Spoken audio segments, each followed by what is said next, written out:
wallahi mɔgɔ dɔw bɛ yen ni n'u gɛrɛlen don ɲɔgɔn na lahara e ti juger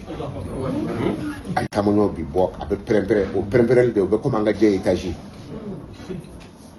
o ye jahanama tasuma ye i tagatɔ dɔw la nazaatan lishawa n'i ɲɛ dara jahanama tasuma kan i ɲɛ da ka yɔrɔ min na a funtɛni bɛ ɲɛbolo bunaki k'a bɔ de o de ye nazaatan lishawa kabini ma don a la fɔlɔ n'i y'a ye dɔrɔn a bɛ se ka ɲɛbolo bunaki e donn'o la o bɛ cogo di bon dɔw taatɔ jahanama kɔnɔ u jigi tigɛra ala b'a fɔ na yan i hakili b'a la o don i ye wurudili kɛ ko ni ala ka